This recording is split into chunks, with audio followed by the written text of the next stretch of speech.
फक्त व्हिडिओ मध्ये लक्ष देऊ नका। सर्वांना सांगतो, ऐकून घ्या। तुम्ही आलात हे स्वामींसाठी आलात, सर्व भाविक आलात हे अक्कलकोटला श्री स्वामींसाठी आलात। स्वामी आले चोळप्पांसाठी। हे स्वामींचे परमभक्त श्री चोळप्पा महाराज, ज्यांच्यासाठी भारत भ्रमण करून अक्कलकोटला आले ते परमभक्त श्री चोळप्पांसाठी स्वामी महाराज अक्कलकोटला आले। या निवासी महाराजांचा जवळपास 21 वर्ष वास्तव्य होतं। 21 वर्ष वास्तव्य करून महाराजांनी ते 30 एप्रिल 1878 वार मंगळवार दुपारी 4:30 वाजता महाराजांनी ध्येय त्याग केलेले। समोरचा जो चौतारा दिसतो का दगडी, तुम्हाला मंदिरात असला असेल दिसला असेल नसेल तर हा फोटो बघून घ्या। हा दगडी जो चौतारा दिसतो ती स्वामींची मूळ समाधी। जसं गाभार आहे मंदिरात, जसं गाभार आहे तसे खाली गाभार आहे। खालच्या गाभारात साक्षात स्वामींचा पद्मासन अवतारमध्ये तिथे ध्येय आहे। स्वामी त्याला ब्रह्मानंदी गुहा म्हणायचे। त्या गुहेमध्ये समाधी घेण्या काही दिवस अगोदर तिथे ध्यानाला बसायचे। ज्यावेळेस स्वामींना समाधी घ्यायची वेळ आली त्यावेळेस आपले परमभक्त श्री चोळप्पांना म्हणले होते की तुझी जायची वेळ आलेली आहे, माझ्याकडून तुला काय हवं, दान पैसा दौलत सोनं नाणं जे काही मागशील ते मी तुला देईन। पण परमभक्त श्री चोळप्पा महाराज म्हणले मला काही नको, जी 21 वर्ष मी तुमची मनोभावाने सेवा केलो ते अखंड माझ्या असेच पुढच्या पिढीला तुमची सेवा घडू द्या। त्यावेळेस स्वामींनी म्हणले ते मी तुझ्या घरात समाधी घेणार आहे, पण हे माहीत असून सुद्धा तू कुठली दान पैसा दौलत सोनं नाणं याची अपेक्षा न करता मागताना तुझ्या पिढ्यांना तुझी सेवा घडू दे। हीच तुझी मला सेवा भावलेली म्हणून तुझी पुढची पिढी हे माझे सेवेत राहतील।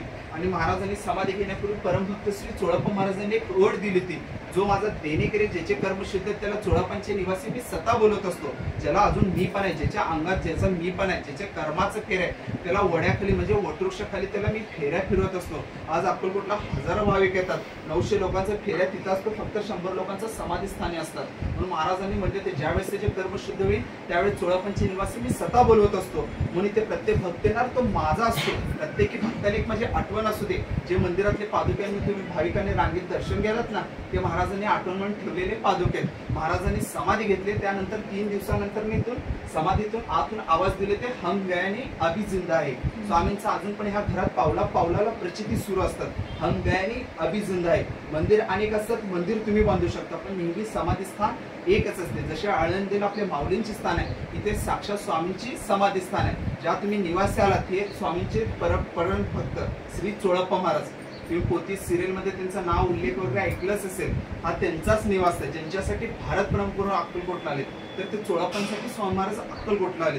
जेवढं मंदिरात तुम्हाला दगडी बांधकाम दिसतो तो महाराजांनी स्वतः बांधलेले आहेत। कारण जिथून तुम्ही एंट्री केला ते ह्या निवासपर्यंत अखंड चोळप्पा महाराजांचा वाडा, महाराजांचे 2 वाडे होते। एक वाडा स्वामींनी स्वतः पाडले आणि स्वतःसाठी समाधी स्थान बांधले। सगळीकडे शिष्यानी मंदिर बांधतात, ते स्वामींनी स्वतः मंदिर बांधलेलं आहे। म्हणून मंदिर अनेक असतात, मंदिर तुम्ही बांधू शकता, पण समाधी स्थान एकच असते। आज जे काही तुम्ही भाविक आलात हे महाराजांच्या इच्छेनुसार आलेलं।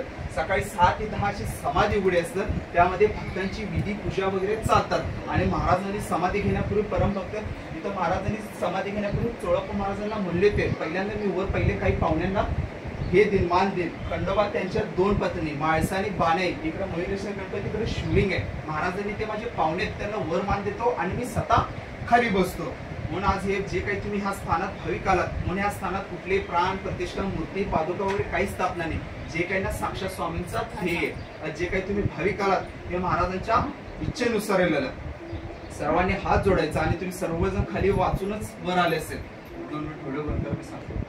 खाली तुम्ही 1857 मध्ये हे पादुका तुम्ही वाचलंच असेल ना।